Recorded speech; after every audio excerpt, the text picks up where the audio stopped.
ആശ്വാസം നേടാം. ഹൃത്തിനുള്ളിൽ ജീവൻ നൽകും വചനം, തിരുവചനം. ഈശോയുടെ സ്നേഹത്തിൽ പ്രിയ സഹോദരങ്ങളെ, ഒരു നിമിഷം പ്രാർത്ഥിച്ച് കർത്താവിൻ്റെ ഈ വചന ശുശ്രൂഷയിലേക്ക് നമുക്ക് പ്രവേശിക്കാം.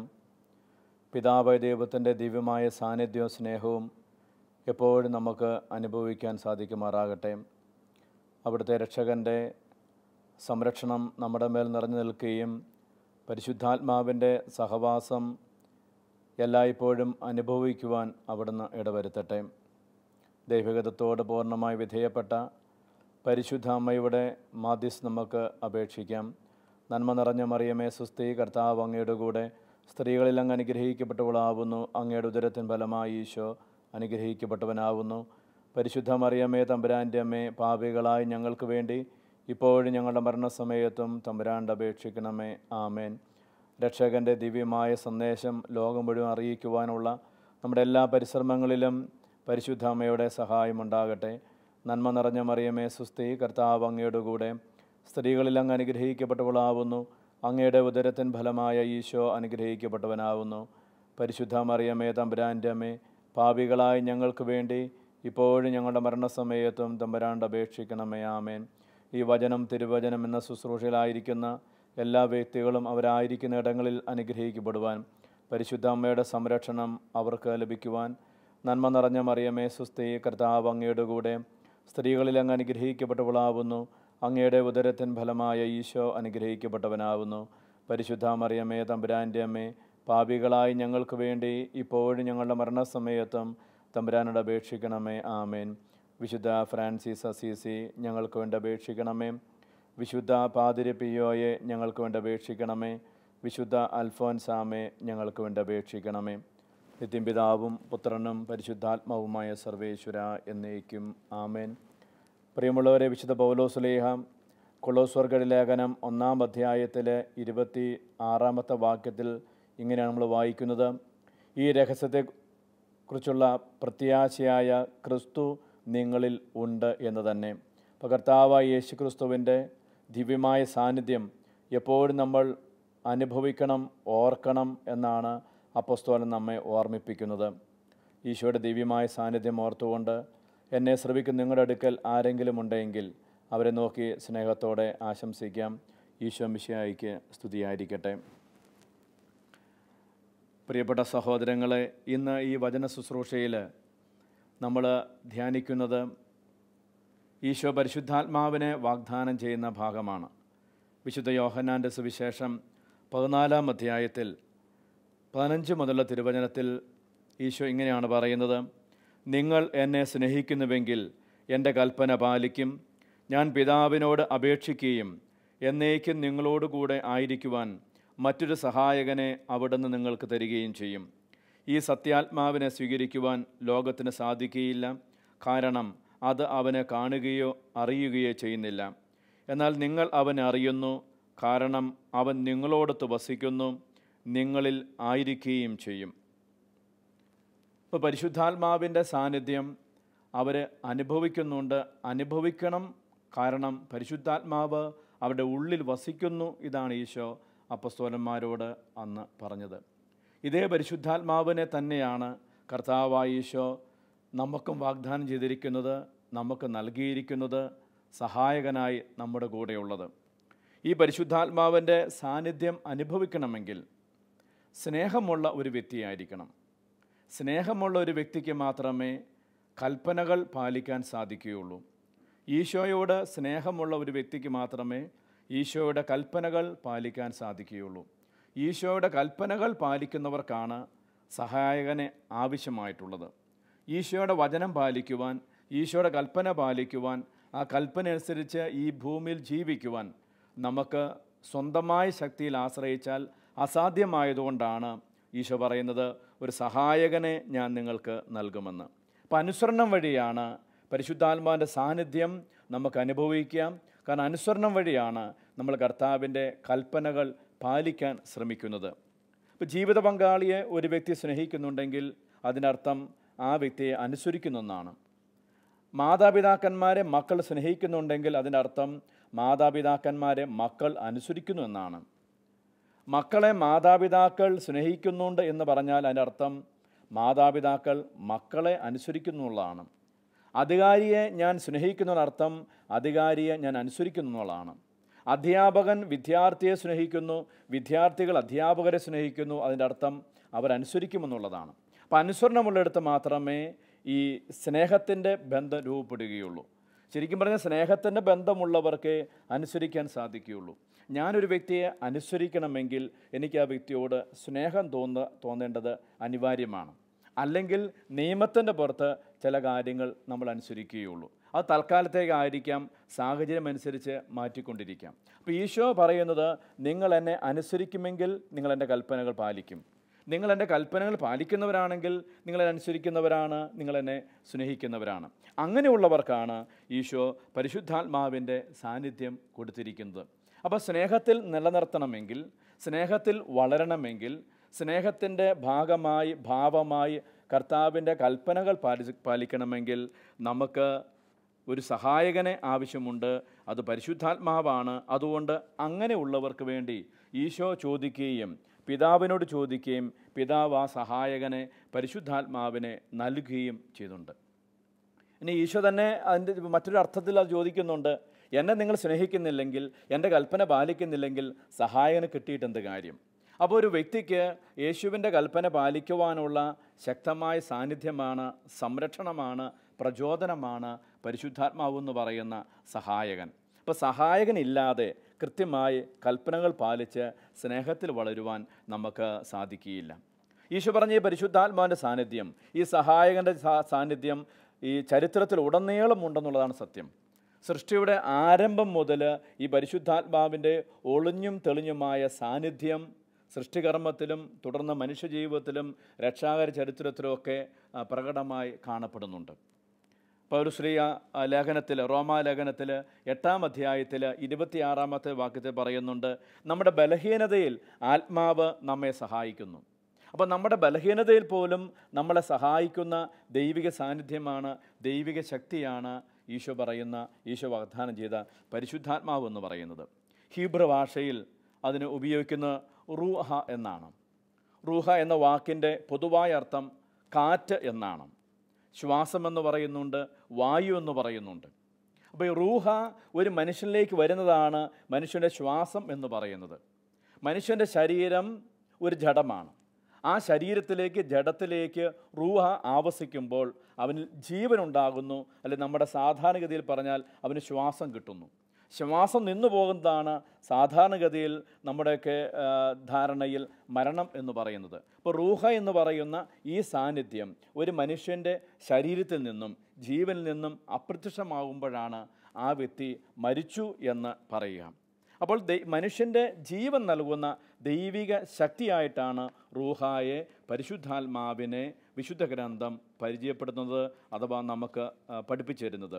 ജോബിൻ്റെ പുസ്തകത്തിൽ 34-ാം അധ്യായത്തിൽ 14-15 തിരുവചനത്തിൽ ഇതിനെക്കുറിച്ച് വചനം പറയുന്നത്, അവിടുന്ന് തൻ്റെ ചൈതന്യം തന്നിലേക്ക് പിൻവലിച്ചാൽ, തൻ്റെ ശ്വാസം തന്നിലേക്ക് തിരിച്ചെടുത്താൽ എല്ലാ ശരീരവും ഒന്നോടെ നശിക്കും, മനുഷ്യൻ പൊടിയിലേക്ക് മടങ്ങും. അപ്പോൾ ദൈവം തന്ന ചൈതന്യം, ദൈവം തന്ന ശ്വാസം, ദൈവത്തിൻ്റെ നിശ്വാസമാണ് മനുഷ്യൻ്റെ ശ്വാസമായി മാറിയതെന്ന് നമുക്കറിയാം. ആ ശ്വാസത്തെ, ദൈവിക നിശ്വാസത്തെ, ഈ ചൈതന്യത്തെ ദൈവം തന്നിലേക്ക് തന്നെ പിൻവലിച്ചാൽ, തന്നിലേക്ക് തന്നെ തിരിച്ചെടുത്താൽ മനുഷ്യൻ വെറും പൊടിയായി മാറുന്നു, അവൻ പൊടിയിലേക്ക് മടങ്ങുന്നു, അല്ലെങ്കിൽ അവൻ്റെ മരണം സംഭവിക്കുന്നു. അപ്പോൾ സൃഷ്ടിയുടെ ആരംഭത്തിൽ തന്നെ പ്രപഞ്ച സൃഷ്ടിയെക്കുറിച്ച് പറയുമ്പോൾ ഉൽപ്പത്തിയുടെ പുസ്തകത്തിൽ 1-ാം അധ്യായത്തിൽ 1-ാമത്തെ വാക്യത്തിൽ തന്നെ പരിശുദ്ധാത്മാവിൻ്റെ സാന്നിധ്യത്തെക്കുറിച്ച് പറയുന്നുണ്ട്. ഭൂമി രൂപരഹിതവും ശൂന്യവുമായിരുന്നു, ആഴത്തിന് മുകളിൽ അന്ധകാരം വ്യാപിച്ചിരുന്നു, ദൈവത്തിൻ്റെ ചൈതന്യം വെള്ളത്തിന് മീതെ ചലിച്ചുകൊണ്ടിരുന്നു. ഈ ദൈവത്തിൻ്റെ ചൈതന്യം, ഈ ചൈതന്യം എന്ന വാക്ക് ഉപയോഗിക്കുന്ന റൂഹ എന്നാണ്. അപ്പോൾ ദൈവിക ചൈതന്യം, പരിശുദ്ധാത്മാവിൻ്റെ ഈ ദൈവിക ശക്തിയുടെ സാന്നിധ്യം സൃഷ്ടിയുടെ ആരംഭത്തിൽ തന്നെ ഉണ്ടായിരുന്നു. അപ്പോൾ അതുകൊണ്ട് തന്നെ പരിശുദ്ധാത്മാവാണ് എല്ലാം ക്രമീകരിക്കുന്നത്. രൂപരഹിതമായ ശൂന്യമായി കടന്ന ഭൂമിയിൽ ദൈവത്തിൻ്റെ ചൈതന്യം റൂഹ ചലിച്ചുകൊണ്ടിരുന്നപ്പോൾ അവിടെ രൂപമുണ്ടായി, ഭാവമുണ്ടായി, എല്ലാം ക്രമീകരിക്കപ്പെട്ടു, എല്ലാം സൃഷ്ടിക്കപ്പെട്ടു, എല്ലാം രൂപപ്പെട്ടു. ഇതേ പരിശുദ്ധാത്മാവ് തന്നെയാണ് നമ്മുടെ ജീവിതത്തിലും എല്ലാം ക്രമീകരിക്കുവാനും നമ്മുടെ ജീവിതത്തിൽ ആവശ്യമുള്ള കാര്യങ്ങൾ സൃഷ്ടിക്കുവാനും ദൈവം തന്ന സഹായകൻ എന്ന് പറയുന്നത്. വീണ്ടും നമ്മൾ സങ്കീർത്തനത്തിൽ 33-ാം സങ്കീർത്തനത്തിൽ 6-ാം വാക്യത്തിൽ നമ്മൾ വായിക്കുന്നു, കർത്താവിൻ്റെ വചനത്താൽ അവിടുന്ന് സകലം സൃഷ്ടിച്ചു, അവിടുത്തെ വായിൽ നിന്നുള്ള ശ്വാസത്താൽ ആകാശഗോളങ്ങൾ രൂപപ്പെട്ടു. അപ്പോൾ ഒന്ന് വചനത്താൽ, രണ്ട് വായിൽ നിന്നുള്ള ശ്വാസത്താൽ. ഈ വായിൽ നിന്നുള്ള ശ്വാസത്തിന് പകരം കൽപ്പന എന്ന് ഉപയോഗിക്കുന്നുണ്ട്, ദൈവത്തിൻ്റെ വചനം എന്ന് ഉപയോഗിക്കുന്നുണ്ട്. അപ്പോൾ സൃഷ്ടിയിൽ ഉടനീളം പ്രവർത്തനനിരതമായിരുന്ന പരിശുദ്ധാത്മാവ്, ആ പരിശുദ്ധാത്മാവ് തന്നെയാണ് ഈശോയിലൂടെ ലോകത്തിന് വെളിപ്പെട്ടതും. അതേ പരിശുദ്ധാത്മാവിനെയാണ് ഈശോ ശിഷ്യന്മാർക്കും വിശ്വസിക്കുന്നവർക്കും സഹായകനായി വാഗ്ദാനം ചെയ്തിട്ടുള്ളത്. നമ്മൾ സൂചിപ്പിച്ചു, ബലഹീനതയിൽ നമ്മളെ സഹായിക്കുന്നത് ദൈവത്തിൻ്റെ ശക്തിയാണ്, ദൈവത്തിൻ്റെ പരിശുദ്ധാത്മാവാണ്. വിശുദ്ധ ഗ്രന്ഥം മുഴുവനിലൂടെയും കടന്നു പോകുമ്പോൾ നമ്മൾ കണ്ടുമുട്ടുന്ന ഒരു യാഥാർത്ഥ്യമുണ്ട്. ആരെല്ലാം എവിടെയെല്ലാം ബലഹീനരായി വന്നിട്ടുണ്ടോ അവരെല്ലാം ദൈവത്തിൻ്റെ ആത്മാവാണ് ശക്തിപ്പെടുത്തിയത്. ഇസ്രായേൽ സമൂഹത്തിൻ്റെ ഏറ്റവും കരുത്തനായ നേതാവായി മാറിയ മോശ, അദ്ദേഹം ഒരു കൊലപാതകയായിരുന്നു, അദ്ദേഹം ഒരു വിക്കനായിരുന്നു. അപ്പോൾ ഇങ്ങനെ സമൂഹത്തിന് മുമ്പിൽ അവഗണിക്കപ്പെട്ട ബലഹീനനായ ഒരു ജനത്തെ നയിക്കുവാൻ യാതൊരു വിധത്തിലും പ്രാപ്തിയില്ലാത്ത ഈ മനുഷ്യനിലേക്ക് ദൈവത്തിൻ്റെ ചൈതന്യം, ദൈവത്തിൻ്റെ ശക്തി വന്നിറഞ്ഞപ്പോൾ ആ മനുഷ്യൻ ആരായി മാറി, എന്തായി മാറി എന്ന് നമുക്കറിയാം. ദൈവത്തെ മുഖത്തോട് മുഖം കാണുന്ന ഒരു വലിയ മനുഷ്യനായിട്ട്, അപൂർവം ചില വ്യക്തികൾ ഒരുവനായിട്ട് ഈ മോശ ചരിത്രത്തിൽ നിലനിൽക്കുന്നുണ്ട്. അതുപോലെ തന്നെ പിന്നീട് നമ്മൾ വായിക്കുമ്പോൾ ജോഷുവയ്ക്ക് ലഭിച്ചതും ഇതേ ചൈതന്യം തന്നെയാണല്ലോ. സാംസൺ ലഭിച്ചതും ഇതേ ചൈതന്യം തന്നെയാണല്ലോ. ദാവീദിനെക്കുറിച്ച് പറയുന്നത് ഇങ്ങനെയാണ്, ദാവീദിൻ്റെ മേലെ ദൈവത്തിൻ്റെ ആത്മാവ് ശക്തമായി വന്നിരുന്നു. സാമുവേൽ പ്രവാചകൻ 1-ാമത്തെ പുസ്തകം 16-ാം അധ്യായത്തിൽ 13-ാമത്തെ വാക്യത്തിൽ, അന്ന് മുതൽ കർത്താവിൻ്റെ ആത്മാവ് ദാവീദിൻ്റെ മേൽ ശക്തമായി ആവസിച്ചു. അപ്പോൾ പ്രവാചകന്മാരിലും ന്യായാധിപന്മാരിലും ചലിച്ചുകൊണ്ടിരുന്നത്, പ്രവർത്തിച്ചുകൊണ്ടിരുന്നത് ഇതേ ചൈതന്യം തന്നെയാണ്. ദൈവം ആരെയെല്ലാം തിരഞ്ഞെടുത്തുവോ അവർക്കെല്ലാം ഈ ചൈതന്യത്തിൻ്റെ ആവാസം കൊടുത്തിട്ടുണ്ട്. ദൈവം ഇന്നും ചെയ്യുന്ന അതേ പ്രവൃത്തി തന്നെയാണ്. ദൈവിക ശുശ്രൂഷയ്ക്ക് വേണ്ടി, ദൈവിക നിയോഗങ്ങൾക്ക് വേണ്ടി ഒരു വ്യക്തിയെ എടുക്കുമ്പോൾ, ഒരു സാധാരണക്കാരനായ വ്യക്തിയെ ദൈവം എടുക്കുമ്പോൾ അവൻ അസാധാരണക്കാരനായി മാറുന്നത്, അവനിലേക്ക് അസാധ്യമായ ചില കൃപകൾ ഒഴുക്കുന്നത് ദൈവത്തിൻ്റെ ഈ ശക്തിയാണ്, ദൈവത്തിൻ്റെ ചൈതന്യമാണ്. അതുകൊണ്ട് ഈശോ കൂടെ പറയുകയാണ്, നിങ്ങൾ പരിശുദ്ധാത്മാവിനെ സ്വീകരിക്കണം, പരിശുദ്ധാത്മാവിൽ നിറയണം. അങ്ങനെയുള്ള വ്യക്തിക്ക് മാത്രമേ ഒരു ദൈവിക വ്യക്തിയായിട്ട് മാറാൻ സാധിക്കുകയുള്ളൂ.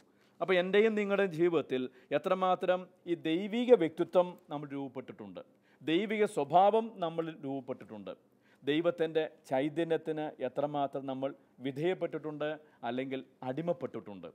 അപ്പോൾ പരിശുദ്ധാത്മാവിൻ്റെ ശക്തിക്ക് വിധേയപ്പെടുന്നൊരു വ്യക്തി, പരിശുദ്ധാത്മാവിൻ്റെ കൃപയ്ക്ക് അനുസരണം കൊടുക്കുന്ന വ്യക്തി ദൈവത്തിൻ്റെ വ്യക്തിയായിട്ട് മാറിക്കൊണ്ടിരിക്കുക. അപ്പോൾ എല്ലാ മനുഷ്യരും, സകല മനുഷ്യരും ദൈവത്തിൻ്റെ വ്യക്തികളായി മാറണം, ദൈവിക സ്വഭാവമുള്ളവരായി മാറണം എന്ന് ആഗ്രഹിക്കുന്നുകൊണ്ടാണ് കർത്താവ് ഈ പരിശുദ്ധാത്മാവിനെ എല്ലാവരും സ്വീകരിക്കുക എന്ന് പറയുന്നത്.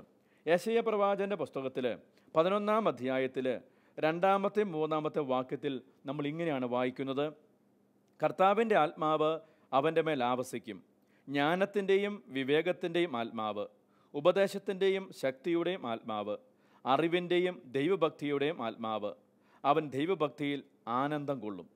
അപ്പോൾ ദൈവികമായ സാന്നിധ്യം, ദൈവിക ശക്തി, ദൈവത്തിൻ്റെ അറിവ്, ദൈവഭക്തി, ദൈവഭയം, വിശ്വാസം, പ്രാർത്ഥന എന്നീ കാര്യങ്ങളിൽ ഒരു വ്യക്തിയെ നിറയ്ക്കുന്നത്, ഒരു വ്യക്തിയെ വളർത്തുന്നത് ഈ ചൈതന്യമാണ്, ദൈവത്തിൻ്റെ ചൈതന്യമാണ്, റൂഹ ആയാണ്, പരിശുദ്ധാത്മാവാണ്. അപ്പോൾ നമ്മുടെ ജീവിതത്തിലും ഈ പരിശുദ്ധാത്മാവിൻ്റെ നിരന്തരമായ പരിപാലനയും ഈ പരിശുദ്ധാത്മാവിൻ്റെ നിരന്തരമായ നിയന്ത്രണവും ഉണ്ടാകണമെന്നാണ് ഈശോ ആഗ്രഹിക്കുന്നത്. കാരണം മറ്റൊരു സഹായകൻ നൽകുമെന്നാണ് പറഞ്ഞത്. ഇതുവരെ ഈശോ കൂടെയുണ്ട്. അപ്പോൾ അവരെ ഉപദേശിക്കുവാനും നിയന്ത്രിക്കുവാനും ശ്വാസിക്കുവാനും പഠിപ്പിക്കുവാനും ഉത്തരവാദിത്തങ്ങൾ കൈമാറുവാനും ഒക്കെ ഈശോ കൂടെയുണ്ട്. പിന്നെ ഈശോ തിരിച്ചു പോവുകയാണ്. അപ്പോൾ ഈശോ തിരിച്ചു പോകുമ്പോൾ ഈശോയുടെ അസാന്നിധ്യം ഒരു ശൂന്യതയായി മാറാൻ പാടില്ല. മറിച്ച് ഈശോ തുടങ്ങിയ ദൗത്യം അത് തുടരണമെങ്കിൽ ആരാണോ ആ ദൗത്യത്തിൽ ഈശോയെ സഹായിച്ചത്, ആരുടെ സാന്നിധ്യമാണ് ഈശോയോട് ഉണ്ടായിരുന്നത്, അതേ പരിശുദ്ധാത്മാവ് പിന്നീട് തുടരുകയാണ്. അപ്പം അതുകൊണ്ട് ഈശോയിൽ പ്രവർത്തിച്ച പരിശുദ്ധാത്മാവ്, നമുക്കറിയാം ഈശോയുടെ ജനനം പരിശുദ്ധാത്മാവിലായിരുന്നു. കന്യക ഗർഭം ധരിച്ച് ഒരു പുത്രനെ പ്രസവിക്കുമെന്നുള്ള വാഗ്ദാനം. ഇനി പരിശുദ്ധാമ്മ ഈ ദൂതനോടുള്ള സംഭാഷണത്തിൽ പറയുന്നുണ്ട് ഇതെങ്ങനെ സംഭവിക്കും. അതുകൊണ്ട് ദൂതൻ പറയുന്നു, നീ ഭയപ്പെടേണ്ട, പരിശുദ്ധാത്മാവ് നിൻ്റെ മേൽ ആവസിക്കും. അവിടെ ജനിക്കാൻ പോകുന്നവൻ പരിശുദ്ധാത്മാവിൽ ജനിക്കുന്നവനാണ്, അവനെ പരിശുദ്ധനെന്നാണ് വിളിക്കപ്പെടുക. അപ്പോൾ ഈശോയുടെ ജനനം പരിശുദ്ധാത്മാവിൻ്റെ ശക്തി കൊണ്ടായിരുന്നു, പരിശുദ്ധാത്മാവിനല്ലായിരുന്നു. തുടർന്ന് ഈശോയുടെ ജീവിതത്തിലെ ഓരോ രംഗത്തിലും പരിശുദ്ധാത്മാവിൻ്റെ നിറഞ്ഞ സാന്നിധ്യം നമ്മൾ കാണുന്നുണ്ട്. മാമുദിസ വേളയിൽ പരിശുദ്ധാത്മാവിൻ്റെ ആവാസം പ്രാവിൻ്റെ രൂപത്തിൽ ആ സമൂഹം ദർശിക്കുകയാണ്. പിന്നീട് ഈശോയുടെ അത്ഭുതകരമായ പരസ്യ ജീവിതകാലത്ത് എല്ലാ അത്ഭുതങ്ങളുടെയും പുറകിൽ പരിശുദ്ധാത്മാവിൻ്റെ സാന്നിധ്യമാണ്, ശക്തിയാണ് ഈശോ ഉപയോഗിച്ചത്. വിശുദ്ധ ബേസിൽ പറയുന്നത് ഇങ്ങനെയാണ്, പരിശുദ്ധാത്മാവിൻ്റെ ശക്തിയാൽ ഈശോ ദുഷ്ടശക്തികളെ പരാജയപ്പെടുത്തി.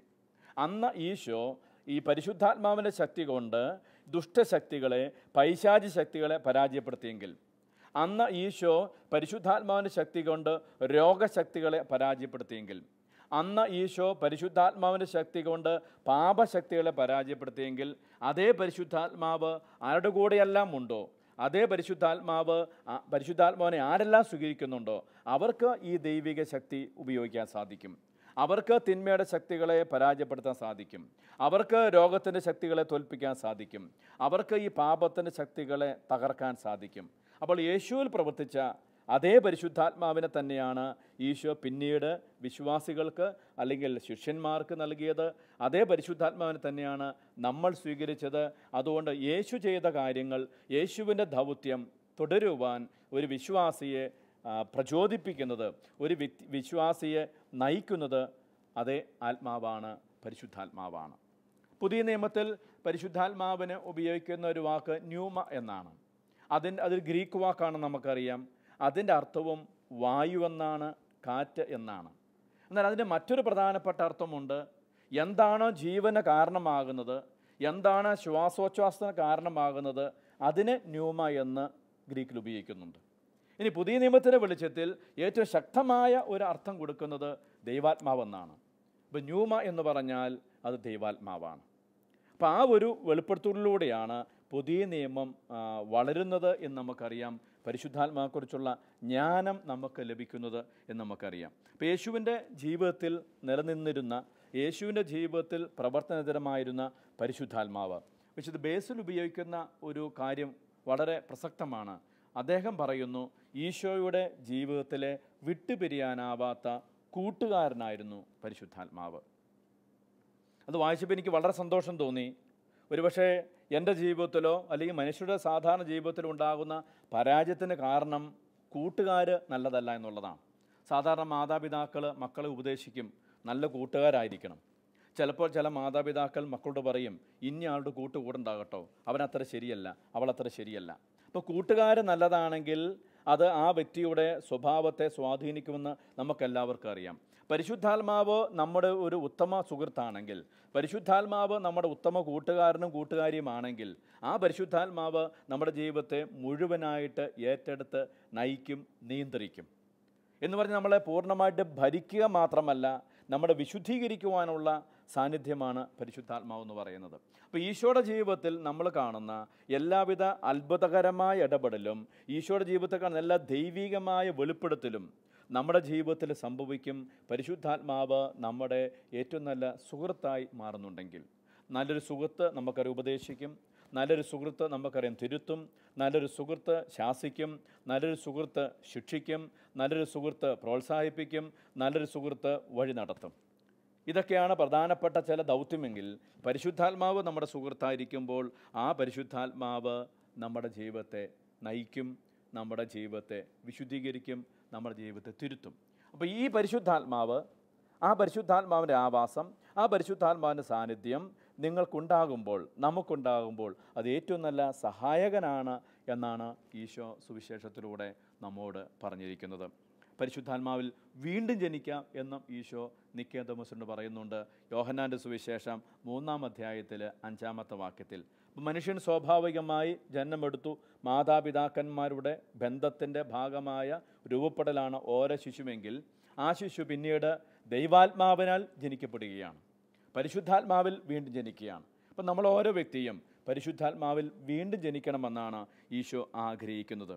അപ്പോൾ ഈശോയുടെ ജീവിതത്തിൽ പരിശുദ്ധാത്മാവ് നിരന്തരമായി പ്രവർത്തന നിരതമായതുകൊണ്ട്, ഈശോയുടെ ജീവിതത്തിൽ പരിശുദ്ധാത്മാവിൻ്റെ സാന്നിധ്യം ശക്തമായതുകൊണ്ട്, ഈശോയെ അനുഗമിക്കുന്ന, ഈശോയുടെ കൽപ്പന പാലിക്കുന്ന ഓരോ വ്യക്തിയുടെയും ജീവിതത്തിൽ ഈ പരിശുദ്ധാത്മാവ് അതേപോലെ ശക്തമായി പ്രവർത്തിച്ചിരിക്കും. അതുകൊണ്ടാണ് നമ്മൾ പിന്നീട് വായിക്കുന്നു, അപ്പസ്തോലന്മാരുടെ ജീവിതവും പ്രവർത്തനങ്ങളും പരിശുദ്ധാത്മാവിൽ നിറഞ്ഞതായിരുന്നു. അത്രമാത്രം അത്ഭുതങ്ങളുടെയും അടയാളങ്ങളുടെയും ഒരു വലിയ ഘോഷയാത്ര തന്നെ ഈ അപ്പസ്തോല ജീവിതത്തിൽ നമ്മൾ പിന്നീട് കാണുന്നുണ്ട്. ഹെബ്രായ ലേഖനത്തിൽ പ്രിയപ്പെട്ടവരെ നമ്മളൊരു വചനഭാഗം കാണുന്നുണ്ട്. അത് 9-ാം അധ്യായത്തിൽ 12 മുതൽ തിരുവചനമാണ്. അവൻ അവിടെ പ്രവേശിച്ച് നിത്യരക്ഷ സാധിച്ചത് കോലാടുകളുടെയോ കാളക്കിടാങ്ങളുടെയോ രക്തത്തിലൂടെയല്ല, സ്വന്തം രക്തത്തിലൂടെയാണ്. കോലാടുകളുടെയും കാളക്കിടാങ്ങളുടെയും രക്തം തളിക്കുന്നതും പശുക്കിടാവിൻ്റെ ഭസ്മം വിതറുന്നതും അശുദ്ധരെ ശാരീരമായി ശുദ്ധീകരിക്കുന്നു. അടുത്ത വചനം, എങ്കിൽ നിത്യാത്മാവ് മൂലം കളങ്കമില്ലാതെ ദൈവത്തിന് തന്നെ സമർപ്പിച്ച ക്രിസ്തുവിൻ്റെ രക്തം ജീവിക്കുന്ന ദൈവത്തെ ശുശ്രൂഷിക്കുവാൻ നമ്മുടെ അന്ധകരണത്തെ നിർജീവ പ്രവൃത്തിയിൽ നിന്ന് എത്രയധികമായി വിശുദ്ധീകരിക്കുകയില്ല. അപ്പോൾ നിത്യാത്മാവ് മൂലം, ഈ നിത്യാത്മാവ് തന്നെയാണ് പരിശുദ്ധാത്മാവ് എന്ന് പറയുന്നത്. അപ്പോൾ ഈ നിത്യാത്മാവ് വഴിയായിട്ട്, പരിശുദ്ധാത്മാവ് വഴിയായിട്ട് കളങ്കമില്ലാത്തൊരു ജീവിതമായി തീരുവാൻ, അത് വെറുതെയല്ല, ദൈവത്തിന് വേണ്ടി ശുശ്രൂഷ ചെയ്യുവാൻ നമ്മുടെ അന്ധകരണത്തെ, നമ്മുടെ മനസാക്ഷിയെ, നമ്മുടെ ജീവിതത്തെ എത്ര അധികമായി അവിടുന്ന് അഭിഷേകം ചെയ്യും. അപ്പോൾ പഴയ നിയമത്തിൽ ബലിയർപ്പിക്കപ്പെടുമ്പോൾ കാളകളുടെയും കോലാടുകളുടെയും അവയുടെ ശരീരത്തെ ഈ അഗ്നി ഇറങ്ങി വന്ന് ദഹിപ്പിച്ചെങ്കിൽ, അഗ്നി വന്ന് ഏറ്റെടുത്തെങ്കിൽ, ഇന്ന് പുതിയ നിയമത്തിൽ കർത്താവായ യേശുക്രിസ്തുവിൻ്റെ പീഡാസഹനത്തെ സ്നേഹത്തിൻ്റെ മറ്റൊരു ബലിയർപ്പണമായി, മറ്റൊരു ത്യാഗമായി, മറ്റൊരു സ്വീകാര്യമായി ബലിയായി പരിശുദ്ധാത്മാവ് മാറ്റുകയാണ്. അപ്പോൾ പഴയ നിയമത്തിൽ അഗ്നി വന്ന ഈ ബലിവസ്തുക്കളെ ദഹിപ്പിച്ചെങ്കിൽ, പുതിയ നിയമത്തിൽ കർത്താവായ യേശുവിൽ പരിശുദ്ധാത്മാവ് അവൻ്റെ ബലിയെ ഒരു ദഹന ബലിയായി, ഒരു പാവപരിഹാര ബലിയായി, രക്ഷാകരമായ ബലിയായി മാറ്റിക്കൊണ്ടിരിക്കുകയാണ്. ഇതേ പരിശുദ്ധാത്മാവ് തന്നെയാണ് നമ്മുടെ ജീവിതത്തിലും നിലനിൽക്കുന്നതെങ്കിൽ നമ്മുടെ ജീവിതത്തെയും രക്ഷാകരമായി മാറ്റുവാൻ അവിടത്തേക്ക് സാധിക്കുമെന്ന് നമ്മൾ ഓർക്കാം. നിക്യാസ് ഊനകദോസിലെ വിശ്വാസ പ്രമാണത്തിൽ ഇങ്ങനെയാണ് നമ്മൾ ഏറ്റുപറയുന്നത്, സകലത്തെയും ജീവിപ്പിക്കുന്ന കർത്താവും പിതാവിൽ നിന്നും പുറപ്പെട്ട് പിതാവിനോടും പുത്രനോടും കൂടെ വന്ദിക്കപ്പെട്ട് സ്തുതിക്കപ്പെടുന്നവനും പ്രവാചകന്മാരും സ്ലേഹന്മാരും മുഖാന്തരം സംസാരിച്ചവനും ജീവനും പരിശുദ്ധിയുമുള്ള ഏക റൂഹായിൽ ഞങ്ങൾ വിശ്വസിക്കുന്നു. ഇപ്പോൾ പരിശുദ്ധാത്മാവ് ഒരു ശക്തി മാത്രമല്ല, പരിശുദ്ധാത്മാവ് ഒരു വ്യക്തിയാണ്. ത്രിത്വത്തിലെ 3-ാമത്തെ വ്യക്തിയായിട്ടാണ് പരിശുദ്ധാത്മാവിനെ നമ്മൾ വിശ്വസിക്കുന്നത്, ഏറ്റുപറയുന്നത്. അപ്പോൾ പരിശുദ്ധാത്മാവിൻ്റെ സാന്നിധ്യം പല രീതിയിലും, പ്രാവിൻ്റെ രൂപത്തിലാകാം, അഗ്നിയുടെ സാന്നിധ്യമായിട്ടായിരിക്കാം, വെള്ളത്തിൻ്റെ സൂചനയായിട്ടായിരിക്കാം, കൈവപ്പിൻ്റെ അഭിഷേകമായിട്ടായിരിക്കാം. ഇങ്ങനെ പല രീതിയിലും പരിശുദ്ധാത്മാവിൻ്റെ സാന്നിധ്യം നമ്മൾ വിശുദ്ധ ഗ്രന്ഥത്തിലും സഭാ ചരിത്രത്തിലും കാണുന്നുണ്ടെങ്കിലും ഈ പരിശുദ്ധാത്മാവിനെ ഒരു വ്യക്തിയായിട്ട് നമ്മൾ കാണുക എന്നുള്ളതാണ്. ഈശോയെ വ്യക്തിയായിട്ട് നമ്മൾ കാണുന്ന പോലെ, പിതാവായ ദൈവത്തെ വ്യക്തിയായിട്ട് കാണുന്ന പോലെ, പരിശുദ്ധാത്മാവിനെയും വ്യക്തിയായിട്ട് കാണുമ്പോഴാണ് ആ സാന്നിധ്യം നമുക്ക് വ്യക്തിപരമായിട്ട് അനുഭവിക്കാൻ സാധിക്കുക. അല്ലെങ്കിൽ അടയാളങ്ങളുടെയും ചില സൂചനകളുടെയും മാത്രം പരിശുദ്ധാത്മാവിനെ നമ്മൾ കാണാൻ പാടില്ല. അത് വ്യക്തി സാന്നിധ്യമാണ്, എൻ്റെ വ്യക്തിപരമായ ബന്ധമാണ്. ഇങ്ങനെ വ്യക്തിപരമായ ബന്ധം ഓരോ വിശ്വാസിയും പരിശുദ്ധാത്മാവിനോട് സൂക്ഷിക്കണം. സഹായകനം നൽകുന്നതിൻ്റെ അർത്ഥം അതാണെന്ന് നമ്മൾ തിരിച്ചറിയാം. ഈ പരിശുദ്ധാത്മാവുള്ള വിശ്വാസമാണ് സഭയുടെ പ്രയാണത്തിന് കാരണമായത്. കാരണം സഭയുടെ എല്ലാ പ്രവർത്തനങ്ങളെയും പരിശുദ്ധാത്മാവാണ് നിയന്ത്രിക്കുന്നത്, പരിശുദ്ധാത്മാവാണ് നയിക്കുന്നത്. ഒരുപക്ഷെ മാനുഷികമായ പല പരിമിതികളും വീഴ്ചകളും സഭയ്ക്കുണ്ടാകുമ്പോഴും പരിശുദ്ധാത്മാവിൻ്റെ നിയന്ത്രണത്തിലാണ് കാര്യങ്ങൾ മുന്നോട്ട് പോകുന്നത്. ഒരുപക്ഷെ അതുകൊണ്ടായിരിക്കാം വിശുദ്ധ എറേനിയൂസ് പറയുന്നത്, സഭ എവിടെയുണ്ടോ അവിടെ ദൈവാത്മാവും, ദൈവാത്മാവ് എവിടെയുണ്ടോ അവിടെ സഭയുമുണ്ട്. അപ്പോൾ സഭയുള്ളിടത്ത് പരിശുദ്ധാത്മാവിൻ്റെ സാന്നിധ്യമുണ്ട്, പരിശുദ്ധാത്മാവിൻ്റെ സാന്നിധ്യമുള്ളിടത്ത് സഭയുടെ സാന്നിധ്യമുണ്ട്. മറ്റൊരു മനോഹരമായൊരു പ്രസ്താവന വിശുദ്ധ അഗസ്തീനോസിൻ്റെതാണ്. അദ്ദേഹം പറയുകയാണ്, സഭയെ ഒരാൾ എത്രമാത്രം സ്നേഹിക്കുന്നുവോ അത്രയ്ക്കും ആ വ്യക്തി പരിശുദ്ധാത്മാവിൽ നിറയും. അപ്പം നമ്മൾ പരിശുദ്ധാത്മാവിനെ നിറയണമെന്ന് ആഗ്രഹിക്കുന്ന വ്യക്തിയാണെങ്കിൽ സഭയോട് ചേർന്ന് നിൽക്കുക, സഭയെ സ്നേഹിക്കുക. സഭയെ സ്നേഹിക്കുന്ന വ്യക്തിക്ക് പരിശുദ്ധാത്മാവിൻ്റെ സമൃദ്ധമായ സാന്നിധ്യമുണ്ടാവും. പരിശുദ്ധനാമത്തെക്കുറിച്ച് നമ്മൾ ഓർക്കേണ്ട ചില കാര്യങ്ങൾ: ഒന്ന്, പരിശുദ്ധാത്മാവ് ത്രിത്വത്തിലെ 3-ാമത്തെ വ്യക്തിയാണ്. പിതാവിനും പുത്രനോടൊപ്പം സത്തയിൽ ഒന്നായിരിക്കുന്നവനാണ്. ദൈവം തന്നെയാണ്, തുല്യതയിൽ ഒന്നാണ്. പരിശുദ്ധാത്മാവെക്കുറിച്ച് നമ്മൾ അറിയേണ്ട ചില കാര്യങ്ങൾ. ഒന്ന്, പരിശുദ്ധാത്മാവ് പരിശുദ്ധ ത്രിത്വത്തിലെ മൂന്നാമത്തെ വ്യക്തിയാണ്. പിതാവിനും പുത്രനോടൊപ്പം സത്തയിലും പ്രകൃതിയിലും സാരാംശത്തിലും തുല്യനായ ദൈവമാണ് പരിശുദ്ധാത്മാവ്. പിതാവിൻ്റെയും പുത്രൻ്റെയും ആത്മാവാണ് പരിശുദ്ധാത്മാവ്. പരിശുദ്ധാത്മാവ് ജനിപ്പിക്കപ്പെട്ടവനല്ല. പരിശുദ്ധാത്മാവ് ജനിപ്പിക്കപ്പെട്ടവനാണെങ്കിൽ പിതാവിന് 2 പുത്രന്മാരുണ്ടായേനെ. മറ്റൊന്നുള്ളത്, പരിശുദ്ധാത്മാവ് ജനിപ്പിക്കുന്നവനല്ല. പരിശുദ്ധാത്മാവ് ജനിപ്പിക്കുന്നവനാണെങ്കിൽ ഈശോയ്ക്ക് 2 പിതാക്കന്മാരുണ്ടായേനെ. വീണ്ടും പിതാവിൻ്റെയും പുത്രൻ്റെയും സ്നേഹവും വിശുദ്ധിയുമാണ് പരിശുദ്ധാത്മാവ്. നമ്മുടെ പ്രിയപ്പെട്ട ജോൺ 12 മാർപ്പാപ്പ പരിശുദ്ധാത്മാവിനെക്കുറിച്ച് പറയുന്നത് ദൈവസ്നേഹത്തിൻ്റെ വ്യക്തിരൂപമാണ് പരിശുദ്ധാത്മാവ്. സ്നേഹമെന്ന് പറയുന്ന ഒരുപക്ഷെ അമൂർത്തമായ ഒന്നിനെ വ്യക്തിപരമായിട്ട് അനുഭവിക്കുക പരിശുദ്ധാത്മാവ് വഴിയായിട്ടാണ്.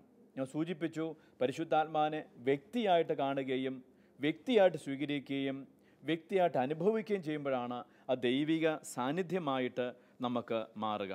ഊട്ടുശാലയിൽ വെച്ച് ഈശോ വാഗ്ദാനം ചെയ്ത പരിശുദ്ധാത്മാവ്, യോഹന്നാൻ്റെ സുവിശേഷം 20-ാം അധ്യായത്തിൽ 22-ാമത്തെ വാക്യത്തിൽ ഈശോ പറഞ്ഞു, നിങ്ങൾ പരിശുദ്ധാത്മാവിനെ സ്വീകരിക്കുവിൻ.